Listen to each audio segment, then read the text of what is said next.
మాట్లాడే టాయిలెట్. పాత్రలు. రాము, సిటీకి వెళ్ళొచ్చిన తెలివైన ఊరి కుర్రాడు. అమ్మమ్మ, టెక్నాలజీకి భయపడే పాతతరం అమ్మమ్మ.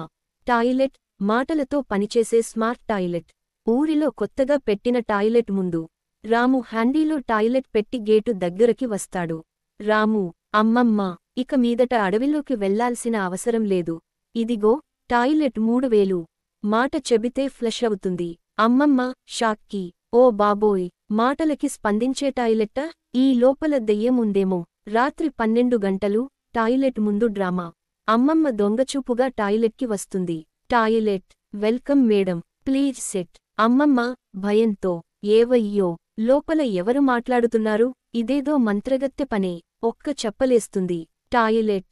చెప్పలు గుర్తించలేదు. మళ్ళీ ప్రయత్నించండి. ఊరు అంతా వచ్చేసింది. 2 గంటల తరువాత అమ్మమ్మ ఊరిలో వేరే వాళ్లను పిలిచి బిగ్గరగా అరుస్తోంది. అమ్మమ్మ, ఈ టాయిలెట్లో దెయ్యం ఉంది.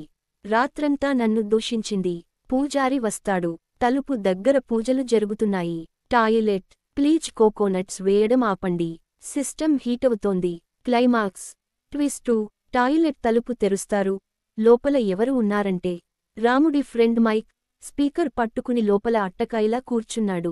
రాము, రా నీవేనా? నిన్ను టాయిలెట్లో వేసి మర్చిపోయా. ఫ్రెండ్ వికారంగా. నాయనా, రాత్రంతా అత్తయ్య ట్యూన్ ఫుల్ లైవ్.